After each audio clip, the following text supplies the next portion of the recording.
promptly settle obligations as and when due so as to promote and sustain a cordial working relationship with partners who discharge their duties creditably. Moving on now to the judiciary, where the National Judicial Council (NJC) has okayed the investigation of 7 judges that were accused of engaging in sundry acts of corruption. The legal body, which is statutorily empowered to discipline erring judicial officers in the country, said it set up panels to probe the judges after a 2-day meeting it held on June 14 and 15.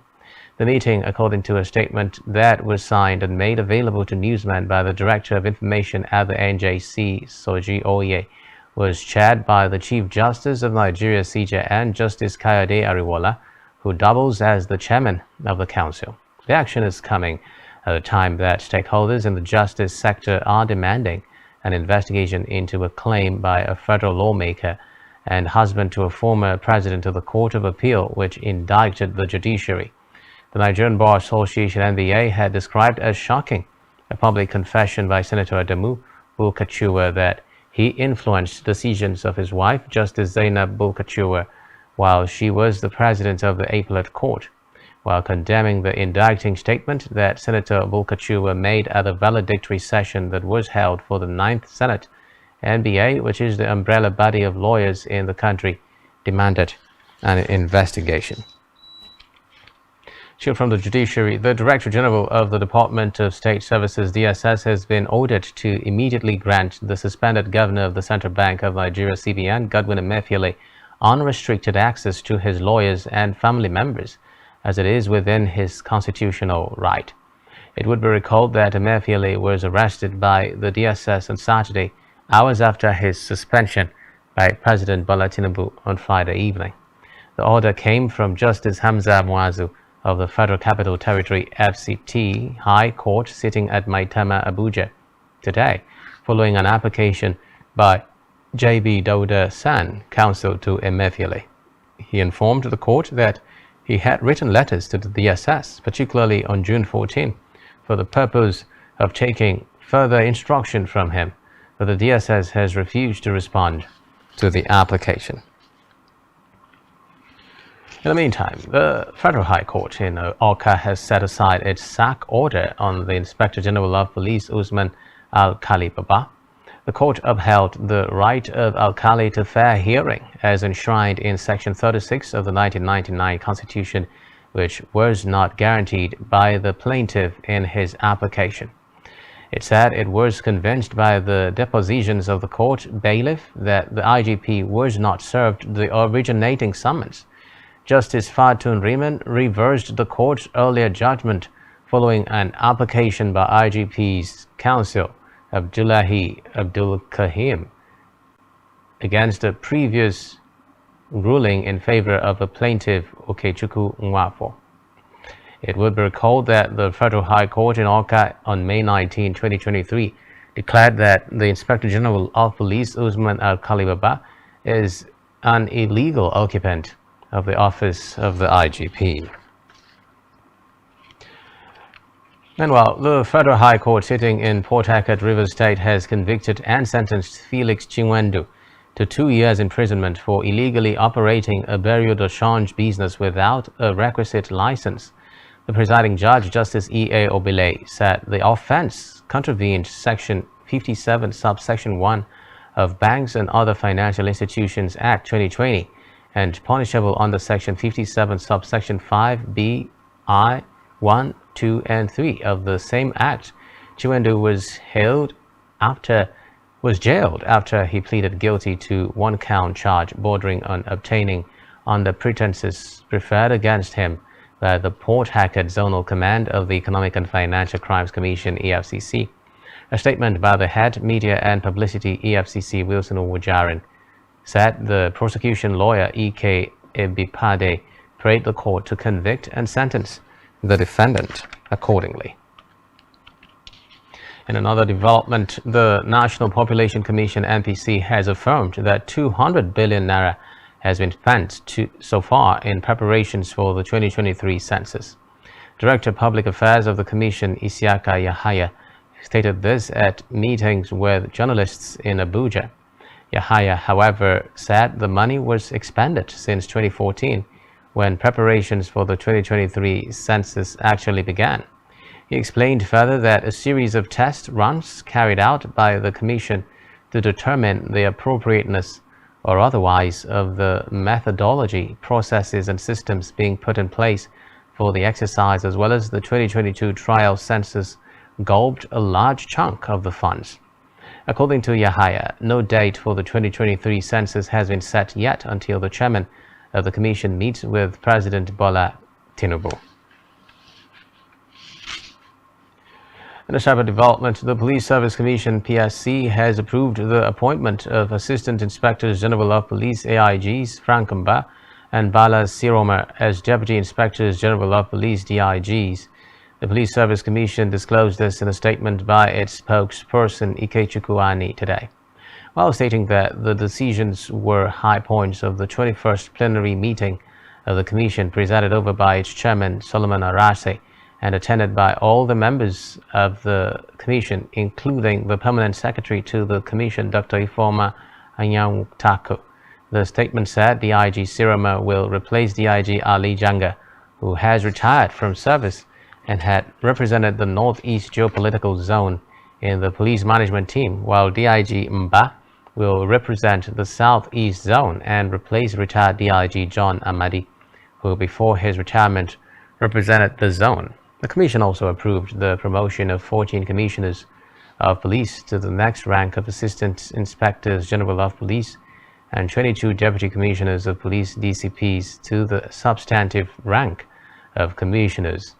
The new AIGs are CP Abubakar Lawal, CP Al-Hazan Aminu, CP Abdul Umar, CP Shatima Zana, CP Ebong, CP Adepoju Ilori, and CP Okon Ifyong. Others are CP Echeng Eworo, CP Susan Horsfall, CP Bankole Sikiru, CP Olami Deji, Oladimeji Olarewaju, CP Sani Guazo, and CP Odama Ocheka. Meanwhile, the 22 Deputy Commissioners of Police promoted to the rank of Commissioners are DCP Bibo Reuben, DCP Thomas Naboni, DCP Wakil Salamai, DCP Eyenaya Inonachi, DCP Ronke Okunade, and DCP Adekunle Olusokan. In politics, the Imo State House of Assembly has elected 40-year-old Chike Olembe as its new speaker. At the inauguration of the 10th State House of Assembly in Owerri, the state capital, Olembe, a first-time member representing the Ihite Uboma local government area, was elected without opposition. Olembe was Ihite Uboma local government area's recent chairman of the Transition Committee. Vitalis Azodo, the member-elect for Idiato South, moved the motion to nominate Olembe as the next speaker, and Ugochukwu Obodo, the member-elect for Owerri Municipal Council, seconded it. According to reports, after no other nominations were made, the clerk of the House, Chinelo Emegara, called for Olembe to be sworn in. Amara Iwanyanwu, the Assembly's recent deputy speaker, was re-elected without opposition. He was sworn in as the state's second-ranking lawmaker right away. The new speaker pledged in his speech to collaborate with the executive branch to bring the benefits of democracy to the citizens of the state. Back here, Akwa Ibom State Governor Pastor Moino has reiterated that all projects set in motion by previous government to bring dividends to Akwa Ibomites will be revived and maintained by his administration. Speaking during an inspection of the greenhouse where the state government is growing tomatoes, pepper, and other vegetables, Governor Eno, who again assured that agriculture is top on his Arise agenda, stressed that his government will ensure food sufficiency for the people. He announced that government is fully prepared to take over the former Aqua Palm Farm, now known as Dakota Global, adding that all compensations have been paid. Government House correspondent Jane Owa reports that earlier the Permanent Secretary of the Ministry of Agriculture, Mary Okoite, had thanked the governor for the visit and his assurances to revive and maintain the various agricultural projects in the state. Meanwhile, Akwa Ibom State government has taken further steps to improve the welfare of teachers in its employ with the payment of leave grants up to 2022 for those in public primary schools. The Executive Chairman, State Universal Basic Education Board (SUBEB), Dr. Nietie Etuk, disclosed this when he received the chairman of the state wing of Nigeria Union of Teachers (NUT), Comrade Edet Emei, and his executive on a courtesy visit to his office in Uyo. Dr. Etuk, a former speaker of the State House of Assembly, said the payment of leave grants in addition to the prompt payment of salaries was a practical demonstration of government's investment in education sector. He called on public primary school teachers, whom he described as the bedrock of the education system, to show passion and greater commitment to their duties in view of government's financial investment in the sector. The SUBEB chairman explained that the meeting with Nigeria Union of Teachers was to partner the union to address the challenges against the growth of public education. Dr. Etuk also announced the constitution of 3 monitoring teams for the 3 senatorial districts of the state to go around schools and monitor the activities of teachers, saying there will be no business as usual in SUBEB under his administration. Earlier in his address, the state chairman of Nigeria Union of Teachers, Comrade Edet Emei, conveyed the gratitude of teachers to the state government for the payment of leave grants and promised that the union was ready to collaborate with government to restore public confidence in public education system. Comrade Emei commended the chairman of the State Universal Basic Education Board, Dr. Nietie Etuk, for his passion for quality education, saying the meeting with the NUT was a pointer that he is in SUBEB to make difference as one who knows the challenges of education sector, and he is in a hurry to fix them. The NUT assured of the support of teachers in the advancement of the system and called on government to improve funding of education through timely promotion of teachers, employment of new ones, and payment of old entitlements to motivate them to perform optimally. In the meantime, the governorship election petition tribunal, where Akwa Ibom State Governor Pastor Moeno has been absolved of the petition seeking his disqualification as a candidate of the People's Democratic Party (PDP) and winner of the March 18 gubernatorial election in the state, over alleged certificate forgery and expulsion from the University of Uyo.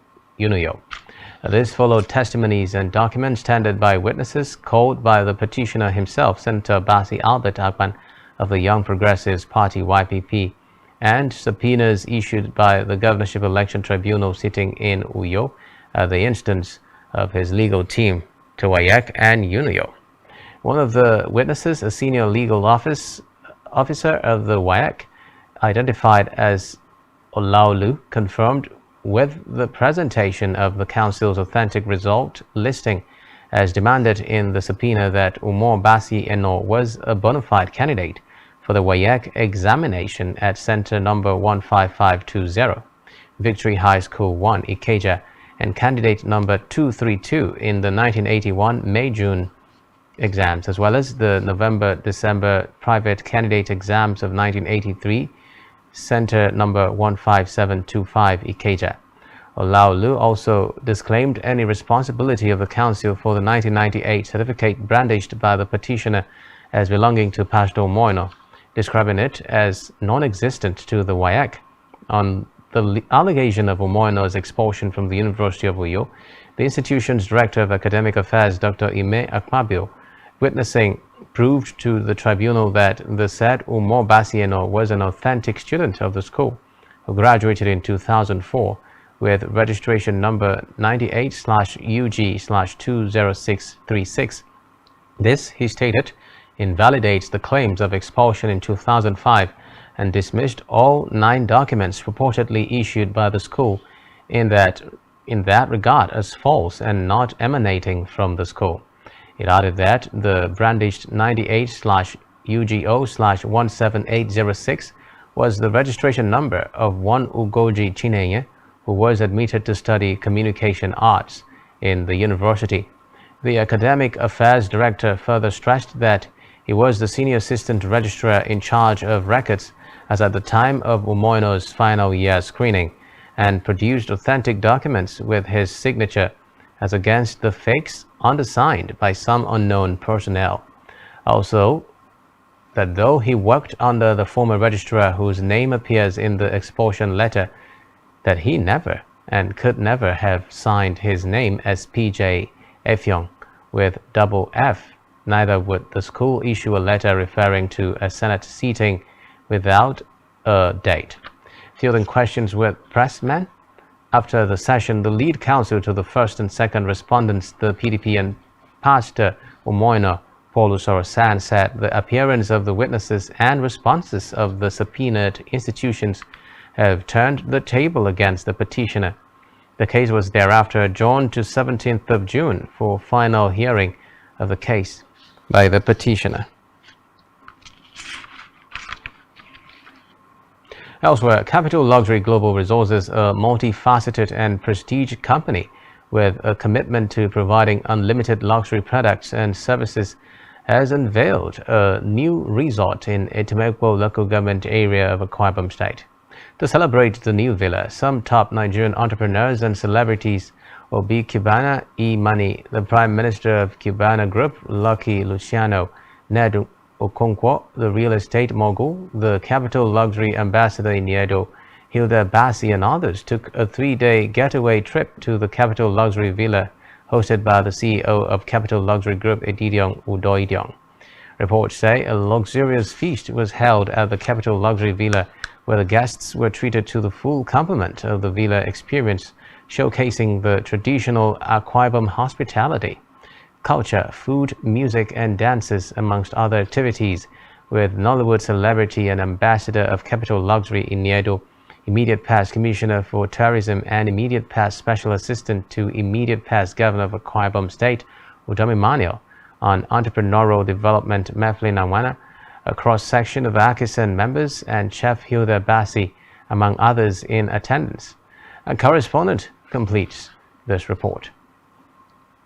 Business tourism in Akwa Ibom State experienced a boost over the week when some top Nigerian entrepreneurs and celebrities took a 3-day getaway trip to the Capital Luxury Villa, a new resort designed and built by Capital Luxury Homes for tourists who are seeking a high-end travel experience. The resort, which is located in a Temekpo local government area of Akwa Ibom State, provides privacy, space, and luxury amenities in traditional hotels, giving tourists the chance to enjoy a luxurious home-away-from-home experience with porter services, daily housekeeping, private chefs, providing a personalized and comfortable travel experience, vacation home rental, including private tours, transportation, and other high-end services. Hosted by the CEO of Capital Luxury Group, Edidiong Udoidiong, and his wife, Ime Edidiong Udoidiong, celebrities like Obi Cubana, Money, the Prime Minister of Cubana Group, Lucky Luciano, Ned Nwoko, the real estate mogul, the Capital Luxury Ambassador in Edo, and Hilda Bassi, among others. They were taken on a tour of the newly commissioned maintenance, repairs, and overall MRO facility at the Victor Ota International Airport, as well as around the Capital Luxury Customer-Centric Facility and Bus Terminal located at number 18 Itam Street, the transportation arm of the company.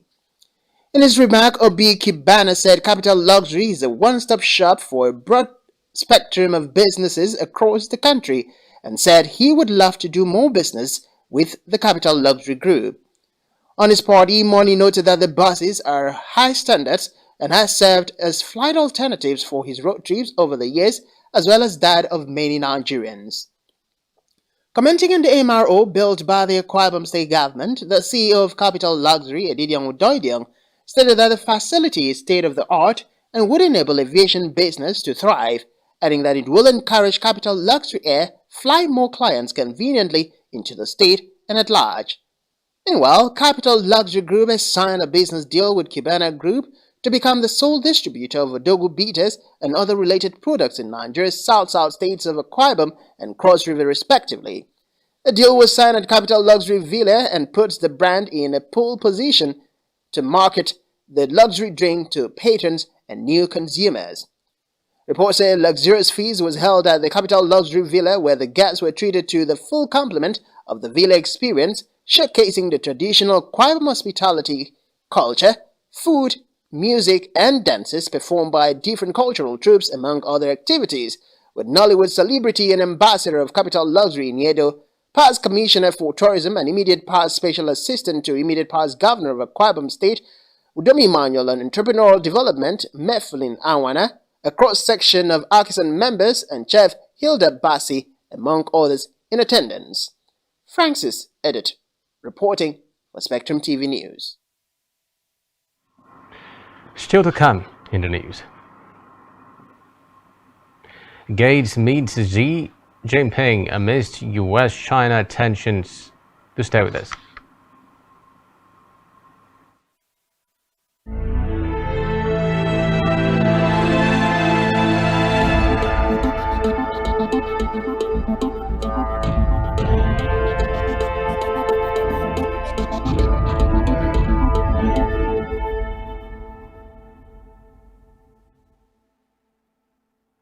And thanks for staying tuned as we move on now to Africa, where NATO Chief Jens Stoltenberg on Friday welcomed a peace mission by African leaders to Ukraine, but warned only a just solution that treats Russia as the aggressor would work. The head of Western Military Alliance confirmed this. They have one aggressor, President Vladimir Putin and Moscow and the Russian forces, and then have a victim of aggression, which they said is Ukraine. It would be recalled that the African delegation arrived by train in Kiev today and began their visit in Bucha, a town outside the capital that has become a symbol of the alleged war crimes carried out by Moscow. Still in Africa, a top Polish security official has denied that the authorities were being racist for not allowing the South African president's security detail to disembark in Warsaw. Earlier, South Africa's frustrated presidential head of security, Major General Wally Rood, said the Polish decision had jeopardized President Cyril Ramaphosa's safety, as they had been unable to accompany him on his peace mission to Ukraine, calling officials racist. Meanwhile, the International Criminal Court (ICC) says it will look into allegations of war crimes by armed groups in the east of the Democratic Republic of Congo. This comes after the Congolese government made a new formal referral to the ICC over violence involving M23 rebels that has displaced around 1 million people in North Kivu province. Reports say the ICC has already convicted 3 former militia leaders over conflicts in DR Congo. Recall that President Felix Tshisekedi, as well as UN investigators, have accused Rwanda of backing the group, which relaunched a rebellion there in late 2021. In the meantime, the Greek authorities have arrested 9 suspected people smugglers in connection with the deadly sinking of a migrant boat on Tuesday. The Greek public broadcaster said they were all Egyptian nationals. Meanwhile, relatives of people who were on board have been gathering in the port city of Kalamata, hoping to find family members.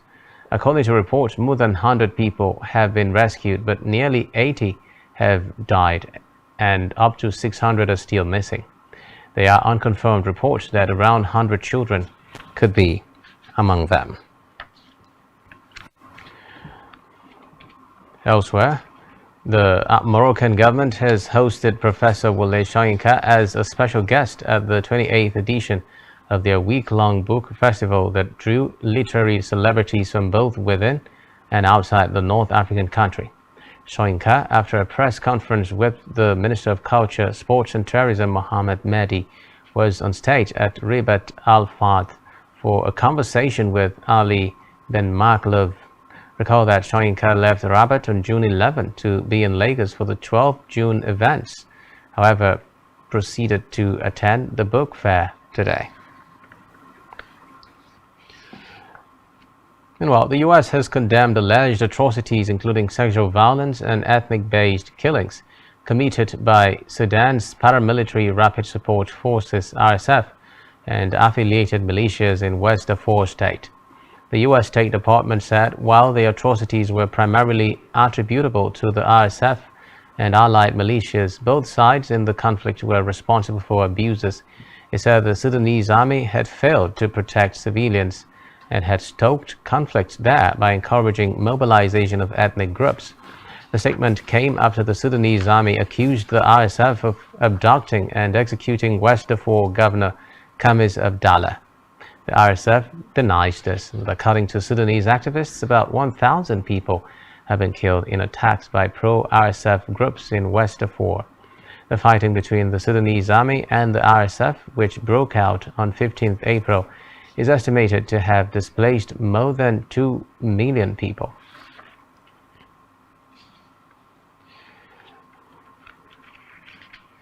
On the foreign scene now, where the United States today announced a further $205 million in humanitarian aid to Ukraine to help the country with shortages of food, drinking water and other needs as it fights against Russia's invasion. According to top U.S. diplomat Antony Blinken in a statement, the aid, which will be distributed via partner NGOs in the region, was also aimed at helping victims of the conflict maintain contact with family members who have been separated.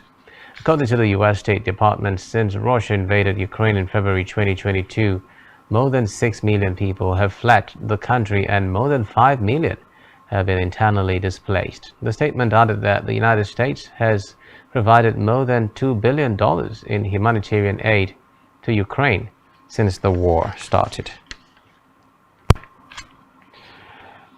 In related to development, the Ukrainian military says Kiev has come under missile attack as a delegation of African leaders visit the country to promote dialogue with Russia. The Air Force says it shot down more than a dozen projectiles. It said 6 of them were hypersonic Kinzhal missiles.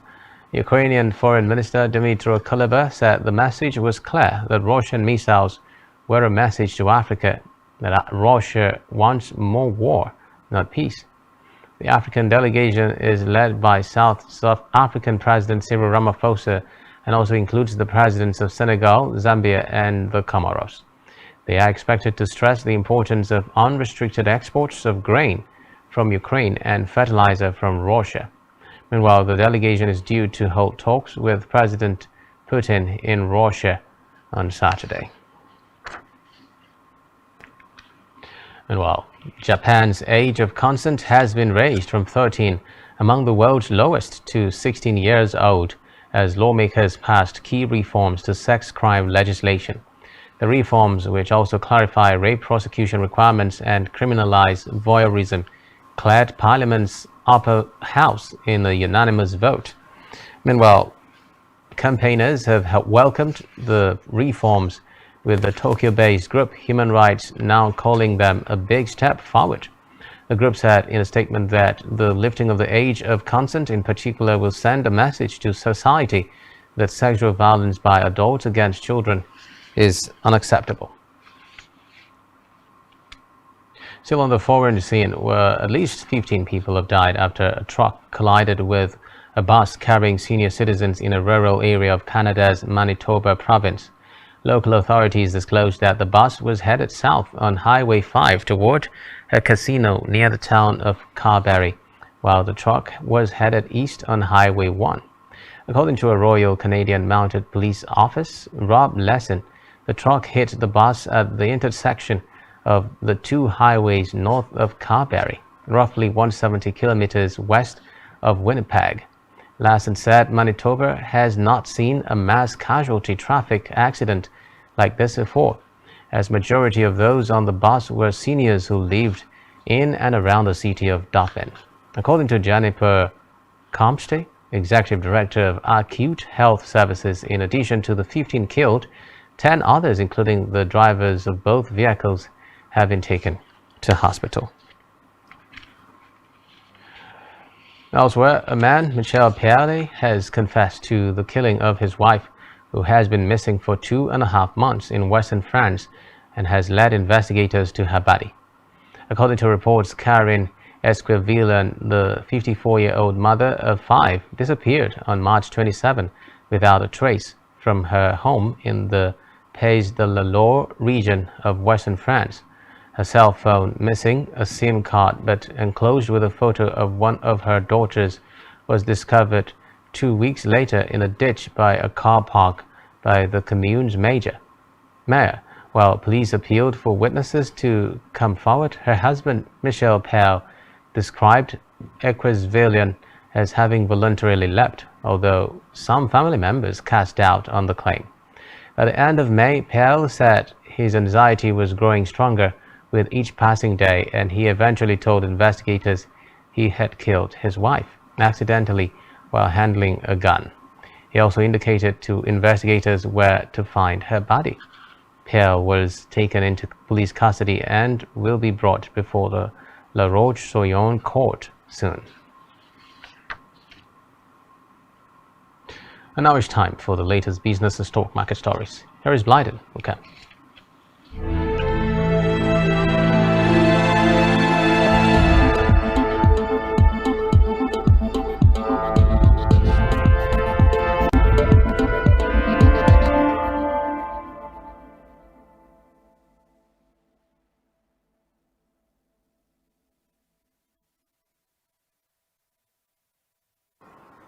Thank you, Sylvia Roberts. Good evening. It's business news. My name is Esther Utoyo. In the news, Microsoft co-founder Bill Gates met China's President Xi Jinping today as tensions remain high between Washington and Beijing. Mr. Xi told Mr. Gates that he was the first American friend he had met in Beijing this year, according to Chinese state media. Bill Gates is the latest high-profile U.S. business leader to visit China since it reopened its borders. This weekend, the U.S. Secretary of State Antony Blinken will also visit China. It was Mr. Xi's first meeting with a foreign business figure in recent years. The Bloomberg Billionaires reports the Naira devaluation by the Central Bank of Nigeria has reduced the wealth of Africa's richest man, Aliko Dangote, and his countryman, Abdulhamid Rabiu, by $5.85 billion. Bloomberg Billionaire Index showed that the net worth of Dangote, the founder of Dangote Group, the majority shareholder of Dangote Cement and Dangote Sugar, lost $3.12 billion. Dangote's estimated wealth fell from $20.92 billion to $17.8 billion as the value of its cement and food businesses was affected by the unification of the multiple exchange rates. Similarly, Rabiu, the founder of Boa Group, majority shareholder of Boa Cement and Boa Foods, also saw his net worth fall to $5.54 billion from $8.27 billion after losing $2.73 billion to the Naira devaluation.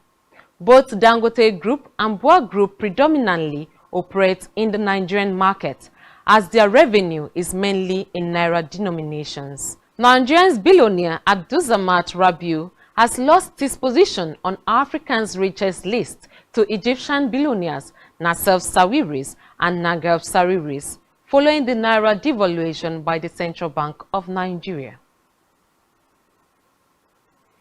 And now the Manufacturers Association of Nigeria, MAN, says the country's shortage of electricity supply has been the hindrance to the profitability of manufacturers, with an annual economic loss value at about 10.1 trillion naira, about 2% share of country's gross-domestic product. MAN noted that the unfavorable situation has positioned the country among the worst countries to do business, with a rank of 171 out of 190. The manufacturers reacted to the assenting of the electricity bill by President Bola Tinubu. According to MAN, the current power supply is inadequate to satisfy the energy requirements of the manufacturing sector and the entire population. Now to the Nigerian stock market reports. Today is the last trading day of the week, and the bears closed the trading week.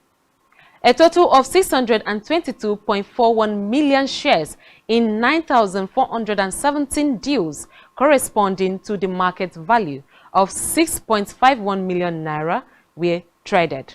The benchmark all-share index shed 194.25 basis points to close at 59,000.96 points, representing a one-week gain of 5.44%. The current market capitalization of the Nigerian Stock Exchange is 32.1 trillion naira.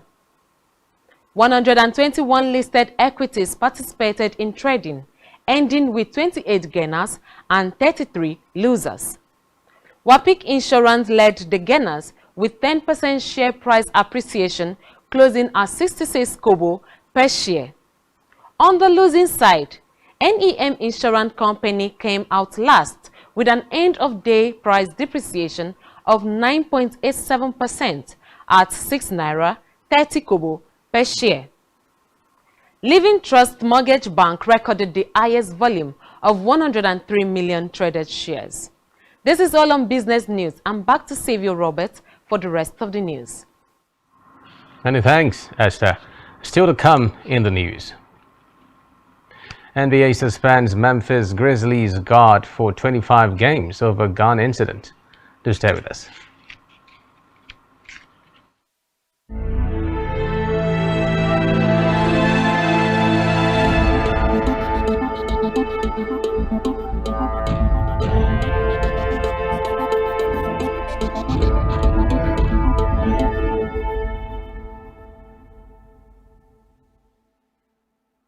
Many thanks for staying tuned. Now in health, the federal government has said it will soon introduce the human papilloma virus vaccine into the country's immunization schedule. The Executive Director, National Primary Healthcare Development Agency, Dr. Faisal Schwaib, disclosed this at the second quarter review meeting with Northern traditional leaders in Abuja.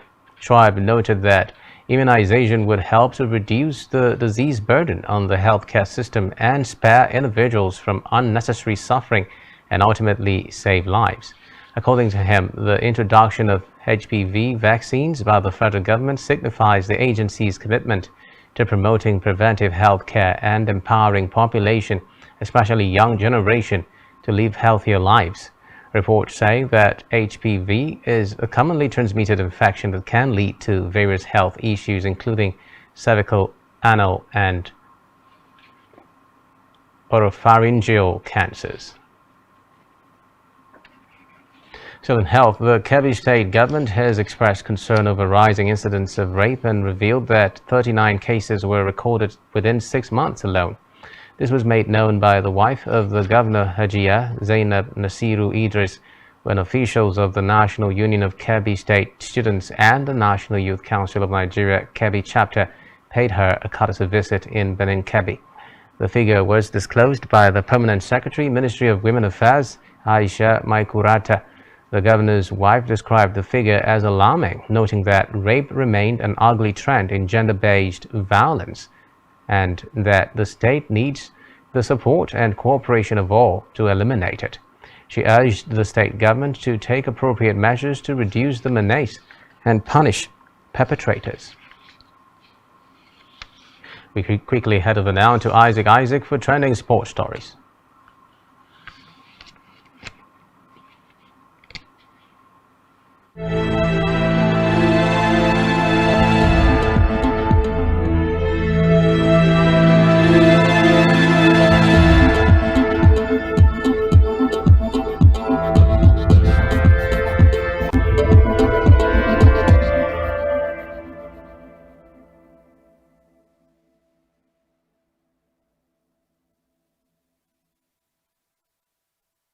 Well, thank you very much, Saviour Roberts. In sports, Memphis Grizzlies guard Ja Morant has been suspended for 25 games without pay for conduct detrimental to the NBA. Morant, who's 23, was suspended from all team activities in May after appearing to hold a gun in a social media video for the second time in 2 months. His return is subject to completing an NBA program that directly addresses the circumstances that led to him to repeat this destructive behavior. Morant was suspended for 8 games after the initial incident in March. On that occasion, The video showed the All-Star guard, who was in the second overall draft pick in 2019, holding a gun in a Colorado nightclub, after which he apologized and said he would get help. The new season in the NBA begins in October, with each team playing 82 regular season games. The NBA said that Morant's suspension begins immediately and will remain in effect for the first 25 games for which he is otherwise unable to play. Well, from cycling, Swiss cyclist Gino Mada has died at the age of 26 after crashing on stage 5 of the Tour de Suisse. The Team Bahrain victorious rider was involved in a high-speed crash with American Magnus Sheffield on Thursday on the descent of Albola Pass and fell into a ravine. He was resuscitated at the scene before being airlifted to hospital in Chur, but passed away on Friday morning. Bahrain victorious said Mada was one of the shining lights of the team. Friday stage 6 was cancelled, but the peloton will ride the final 20-kilometer neutralized in honor of Mada. The last high-profile rider death in similar circumstances at the World Tour level was 2011, when Belgium's Wouter Wendlandt crashed at the Giro d'Italia after descending at great speed and died soon afterwards from head injuries. Well, in cricket, Nigeria's female yellow-greens on Friday afternoon got their pound of flesh when the girls defeated top-ranked Ugandan team by 3 wickets at the Gahanga cricket pitch in Kigali, Rwanda. Uganda, in the first-round game of the round-robin tournament, dented Nigeria's unbeaten run with a victorious win that hurt Nigerian girls, while captain of the Nigerian team, Blessing team, was hopeful for the women's title. Their shocking loss to the tournament underdogs, Botswana, yesterday became the Waterloo. Nigeria have completed 8 matches, got 10 points just like host Rwanda, but are separated by net runs rate, NRR. Finally, in football, England defender Chris Smalling, at the end of his contract with AS Roma, confirmed today he has extended his stay at the Italian club for another 2 years. The 33-year-old, who won the last of his 31 caps in 2017 with the English national team, joined Roma from Manchester United in 2019, having previously played 2 seasons with Fulham. Smalling has played 143 games for Roma, winning the Europa Conference League with Jose Mourinho's team last year, and was a member of the side that lost to Sevilla in this season's Europa League. Well, these are the stories from the sporting scene. Thank you very much, and back to you, Xavier. Many thanks, Isaac. And on our entertainment news, the president of the Actors Guild of Nigeria, AGN, Emeka Rollas, has refuted reports that actor Don Brimo collapsed and died on set. Recall that actor Don Brimo passed on yesterday, and it was rumored that the actor collapsed at the movie set and was rushed to the hospital in Anambra State, where he died. Reacting to the reports in a statement released on his official Instagram page, Emeka Rollas debunked the viral report and stated that the actor's sudden death has thrown the entire guild into mourning, while commiserating with the family of the deceased. Rollas noted that the AGN has commenced an investigation into the circumstances surrounding Brimo's death. Rollas prayed that Don Brimo's soul rest in peace, and God comfort all of the members of the guild left behind to mourn him. Still on entertainment, Nigerian superstar Sake has released his second album, Work of Art, out via YBNL Nation Empire. The 14-track album includes the previously released singles 230, Yoga, and the latest single, Amapiano, which includes the album's lone feature, Olamide. The release of the album comes on the heels of the breakout superstar reaching a career milestone of over 1.75 billion streams and counting. On the album, Asake worked with a number of producers, most notably his frequent collaborator Magic Sticks and Nigerian producer Blaze Beats. Meanwhile, Work of Art is the follow-up to Asake's debut album, Mr. Money, with a Vibe, which was released on September 7th last year. That's all we have for you at this time. Do ensure to follow us on social media and subscribe to our YouTube channel, all of which you can find on our website, spectrumtv.ng. You've been watching Spectrum News at 9. My name is Xavier Robert, wishing you a terrific weekend. Good night.